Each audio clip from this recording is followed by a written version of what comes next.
Ladies and gentlemen, happy Easter and welcome to Gashi's Comment TV, the tallest man in Black Africa. Tomorrow, William Samoei Ruto is going to chair a meeting of members of parliament and the senators at State House, whereby they are going to unveil the 7 members of the National Dialogue Committee. And this team is expected to join the 7-member committee that was unveiled by Azimio. Lakini swala moja ambalo watu wanajiuliza, je, baada ya Azimio na Kenya Kwanza kuungana na kuwa na this dialogue, what are the likely outcomes? Because we have seen that there are so many things that can be able to read between the lines, especially when you look at Kenya Kwanza and Raila's team. Kuna mambo ambayo tunaona ya kwamba huenda yakafanya kuwe na mwelekeo au matokeo fulani. It is in this video that we are going to look at the most likely outcomes that we are likely to get from these negotiations. Because all said and done, we are going to have results. We are going to have outcomes. So what are the likely outcome? Unknown to many, Delaware Senator Chris Coons is still negotiating with both Raila Amolo Odinga and William Samoei Ruto. This is a senator from Delaware. And the man is a skilled negotiator. Indeed, he played a major role when it came to climbing down of William Samoei Ruto and offering an olive branch to Raila Amolo Odinga so that they could negotiate. The man was behind the scene. He is still behind the scene. So the negotiations are still going on. And when you see Chris Coons read Joe Biden's, so America is firmly behind these negotiations.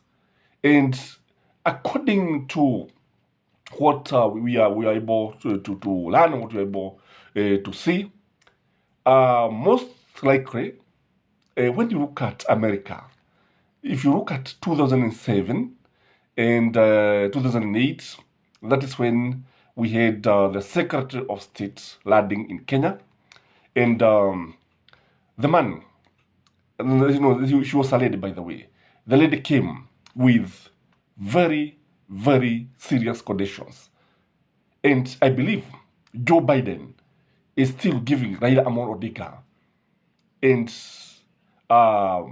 Kenya Kwanza, that's William Samoei Ruto, very, very clear terms, very, very clear conditions, as instructed by America.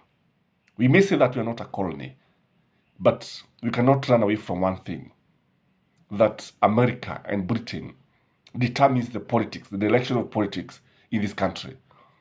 Indeed, they play a cardinal role, because one thing that they know is that they cannot allow Kenya to go to the dogs. So what are the likely outcome? In my view, we are likely to have a coalition government. That is the first possibility.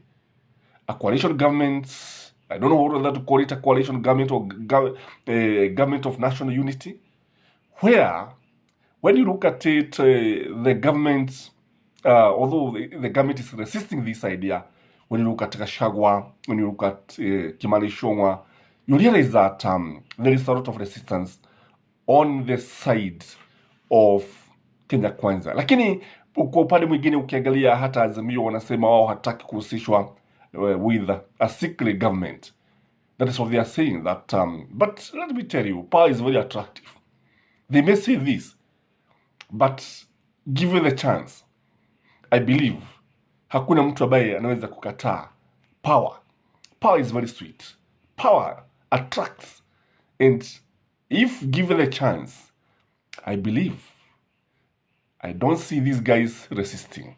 We don't have very principled leaders in the nation. Because if it is concluded that now the only solution for this country to enjoy peace and tranquility is having a coalition government or a government of national unity, I believe not many people would reject this. The reason why Kenya Kwanza is rejecting this is because they feel that they will lose. They are the one to lose. That's a possibility. The second possibility, which I believe when you listen to Raila Amolo Odinga, is like he alluded to this, is constitutional amendments. The constitution is likely to be amended. We are likely to have various clauses, are likely to have various articles, new articles. Because when you look at Azimio's last demand, Raila said that the issue of the winner take it all is going to be addressed. And this one can only lead to two scenarios. The constitution is amended, and if it is amended, it can go to either way. And we can have, if, for example, when we have the winner, the runner coming so close, like the video ambavyo tuliona hapa, only about 200,000 difference, maybe the constitution can be amended that in such a scenario, a government of national unity should be formed.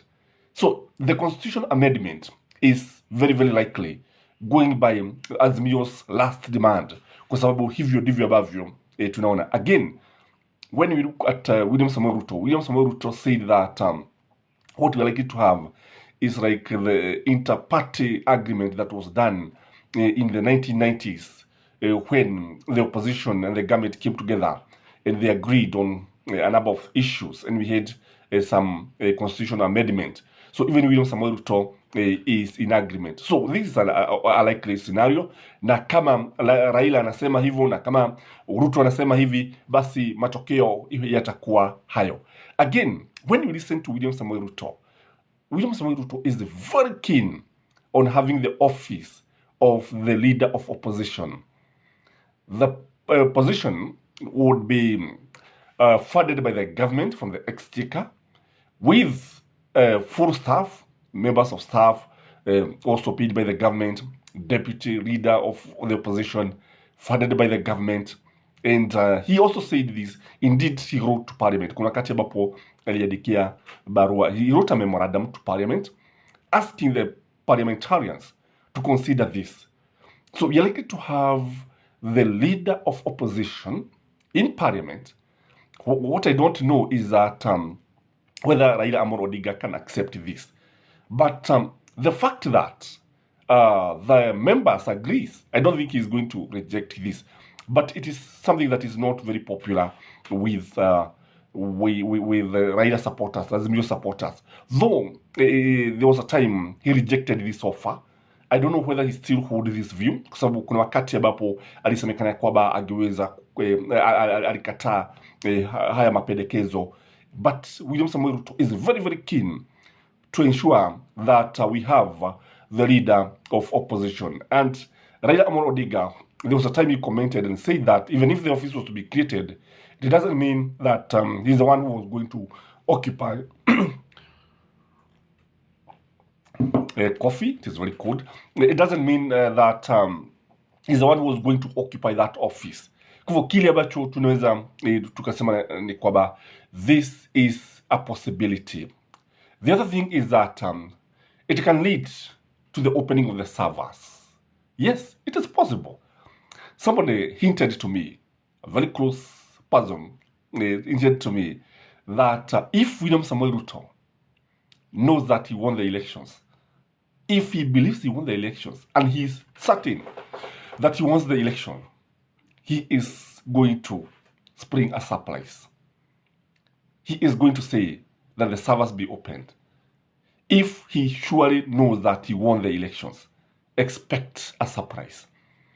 But the man also alluded to me that if William Samoei Ruto knows that he did not win the elections, or he is not sure whether he won the elections, because he could be knowing that he won the elections, he could be knowing that he did not win the elections, he could also be not sure whether he won or lost. And the two last scenario, that if he's not sure or he did not win, there is no way the servers will be opened. So the servers can be opened if he won the elections. And this one, I know it will be a surprise to many, although it is something that has been resisted so much. Again, I want you to remember what David D said. David D tweeted, I think the day before yesterday, that any government that comes to power start by consolidating consolidating power and self-preservation, which is true. If you ask any political analyst, that is the first business for any government that comes to power. That is why you see when William Samoei Ruto came to power, ni kufuta watu kazi pale, Kinoti, Eda, toka pale, Inspector General, and so on and so forth, including forming the cabinet. All this is consolidating power. But David D, who is the economic advisor of William Samoei Ruto, went ahead and said the handshake is always an option. That is what he said. And when David C said this one tells you this is also a plan with the government. Although this is a plan, William Samoei Ruto is saying that he's not very keen on the handshake. Gachagua is resisting. But what we should know is that most of the time the politicians will resist something or deny something. But behind the scene, that is what they want. Indeed, what happens on our screen behind the scene is very, very different. Some of these politicians that you see, most of the time, you see them laughing. So I want to be surprised that a handshake can happen. Though, when you look at Azimio, this is one of the most unpopular idea. If you look at this, Azimio does not want to hear that such a thing can happen. But it is likely. If David D is to be believed, kama tutakubali vile ambavyo David D amesema, inawezekana. The other thing is that we are likely to have new realignment in politics. It can bring realignments.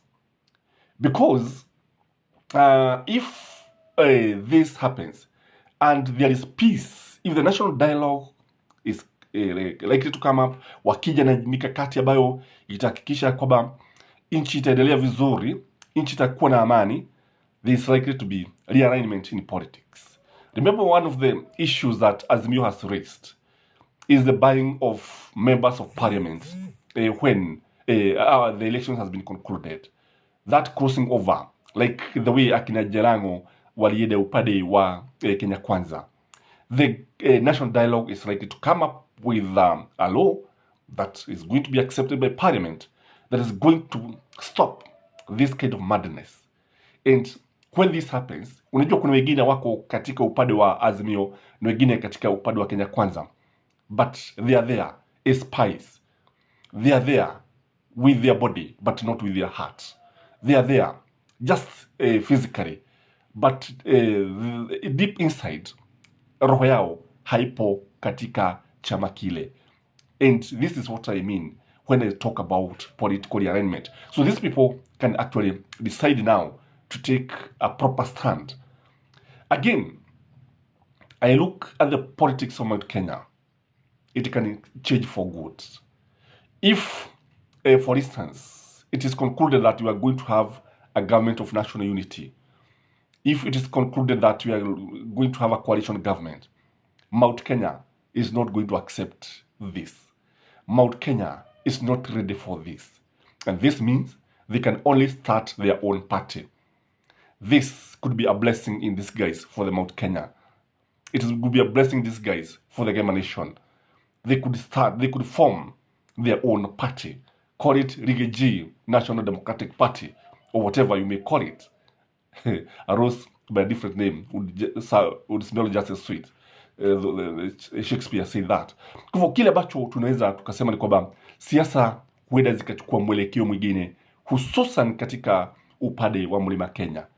Again, the dialogue could be a test of unity, especially for Azimio, especially between Martha Karua and Raila Amolo Odinga. One thing is very clear, that Martha Karua has only one thing that she wants: opening the servers, opening the servers, and opening the servers. That is Mother Karua for you. Mother Karua does not want any handshake. Mother Karua does not want any constitutional amendment.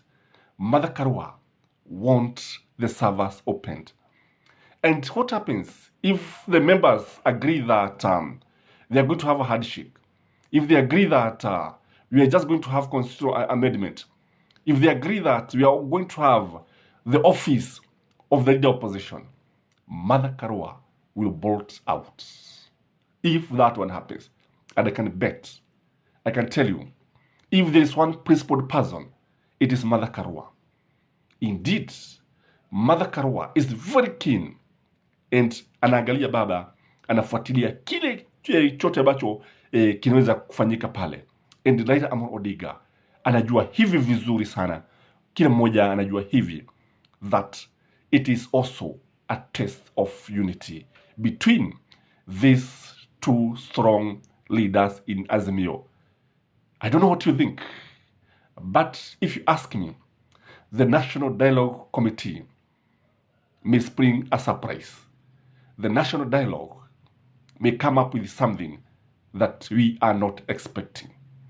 I know many of you do not know that America is still behind the scene, trying to bring these two leaders together. But that is what is happening. This is Gashi's Coming the Tallest Man Black Africa. You can kindly take that minute and like this video and comment, share, and you can also ask a question. Today I'm going to answer all the questions that you're going to ask. I will remain yours truly, and may you have a blessed Easter. Bye-bye.